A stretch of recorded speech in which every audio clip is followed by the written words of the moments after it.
Oh, do you like it? Very pretty, made by Greenlanders, which I went to, Greenland.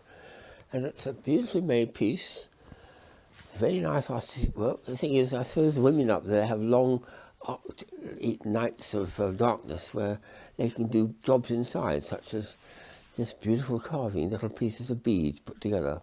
And I picked up a mat, a beer mat I suppose it is, or a mat for a glass, from the same place, the same tourist shop on that trip to Greenland. I went there in 2000. Very nice. So back in Iceland, which is where I was based, I found one or two other things as well. So this is just some of them. This is from Iceland, for instance. It says Island. That's the Icelandic way of saying Iceland. Iceland. It's made of wood, and they even bother to leave the bark on, which I've never seen done before. Quite crude, but very elegant, and I like it. And it's not bad. The central gravity is just about in the right place. It wobbles a little bit, but I don't mind. It's from a far away country up in the north. And this carving, beautiful, of a sort of bone, I suppose. This came from the Greenlanders as well. It's got extraordinary features to it, though. It's got what looks like a horse. It's actually a bear. We look at it like that. It's a bear. They don't have horses in Greenland, but they certainly have bears. And this end, it's got a sort of a fearsome-looking monster, I think it is, with teeth and things. And then it's got some sort of figment of imagination, a devil or something supernatural that way, I think it is. And it's got another one, down here as well, with a skull. So it's full of detail, very well carved, and a great little thing to have, which I shall never see again, because I'm not likely to go up there again. But I feel it really reminds me of those most far north that I've ever been, and enjoyed going there as well. My best item I bought, I think, was from the one and only street in Iceland, which is in Reykjavík, of course, which has shops in it, and the tourist shop had this extraordinary pair of mittens with a thumb and, another thumb. So I asked my friend, who's an Icelandic artist, where on earth did that idea come from? He said, well, it's very easy to see that when they're used by people, the Icelanders normally have cold weather and are very hard working, outdoor working, pulling up rocks, launching boats, taking up fishing nets, and the palm of the mittens wears out before the back is worn out, because it's all the efforts in there, pulling and pulling and pulling. So they're sort of a clever way of doubling the life of the mitten. And when that's got fairly thin, this is completely untouched. You turn it around and you find there's another place for a thumb waiting, which hasn't been used. And now it doubles the life of the glove. Isn't that clever? But it has to be in a market where there are people doing hard work outside, and it's got to be cold enough to be wearing mittens, so it has to be somewhere far north, or very far south perhaps. That was a favourite discovery, because it's highly pragmatic and very clever, a simple way of doubling the life of a glove, and all you need to do is put an extra thumb on it. Brilliant. The last item, I think, came from Greenland again, and it's a puzzle I have in my collection many times, a yoke puzzle, where it's got a little loop in it there, but this is all made from the local material, including bone here as well. And this is seal, is it seal skin that's made into rope, I think, when it's stripped and so on. So that's all natural, no string at all. It's all made of natural material. The idea of the puzzle is to get this, it's a man and a woman. Perhaps they want to have a love affair, so they've got to get through the same loop, so they're on the same loop. That's the idea. And I've had this so many times, I can solve it, but it's a little bit tricky, but I'll have a go and see if we can get the couple together, which is what they want to do. Something like this. You pull this coming through, and you pass one of them only through there like that. And then this is the clever bit. You have to pull this through the centre here, so that loop comes through.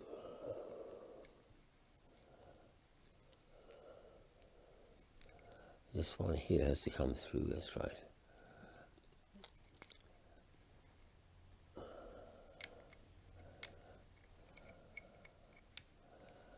And then what to do is put this through here,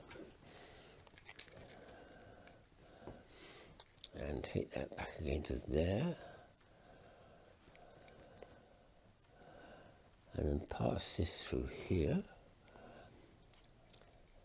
It's every bit as tricky as I remember it being, but it's a very clever idea. It's been copied so many times with far less interesting material than we have here, which is real folk art stuff. Simple things, including no string, but leather type songs and so on. And we take this through here or something, or we take that through there, I think it is, and we'll go back there again and see what happens then. And we pull it back through there, and we're not quite there yet, because my memory is not so good as it used to be. I think that goes through there. Now, pull that through there, through there, through there, through there. That looks a little more promising. And pull this down, and pull that down, and pull it out, and pass that through that loop there. I think it goes through there, actually, that's right. Oh, we're getting in a good old tangle here. I like tangles. Can we get the loving couple together? That's the question. I don't think we can. But we'll have to keep having a go until they fall together. And there's a good old tangle there now. I think I'm lost. I think I'll stay up to midnight doing this now. Oh, that's looking promising. This comes into here. That comes into there. And on it goes, and then it doesn't come in. That goes into there, and that falls through there. And then we put it all back again and see what happens then. Oh, no. Down again, and put them through. Oh boy, I can't get the couple together. They want to be together, so have another go.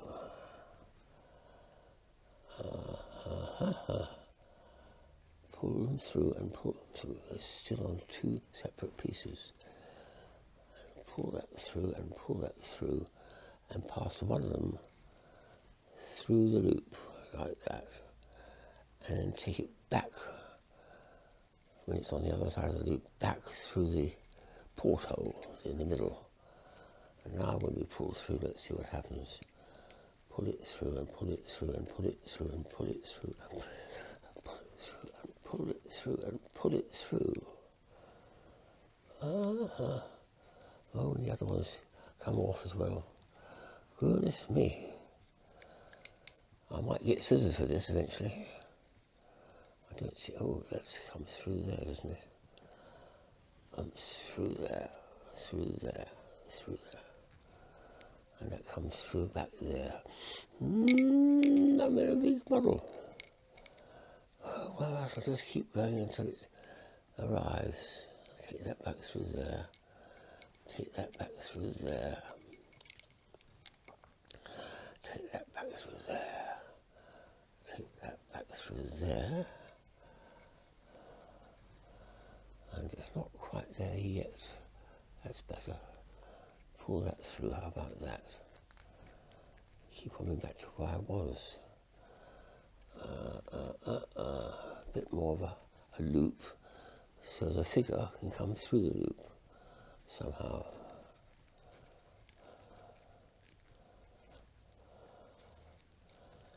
And through and through and through, nearly there. And then I haven't got enough leeway, so that's no good. I think I'm really stuck.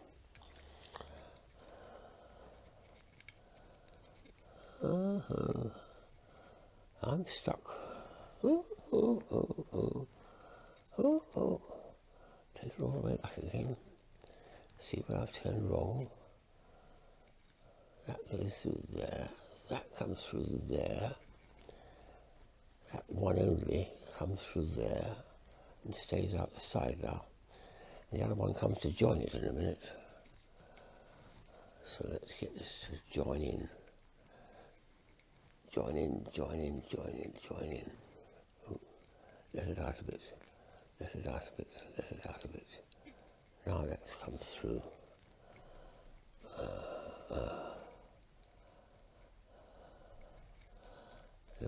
pass it through there, what happens then?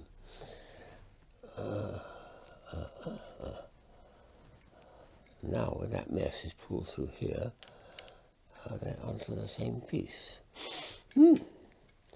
Possibly. That comes through there.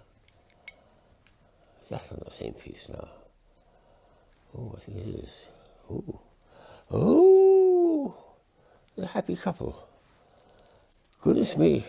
I'm very rusty, aren't I? Yes, they are. They're joined on the same loop, just as the designer intended. I made heavy work of that, didn't I? Oh well. Now I've got to get them back again. I'll do that another time, I think.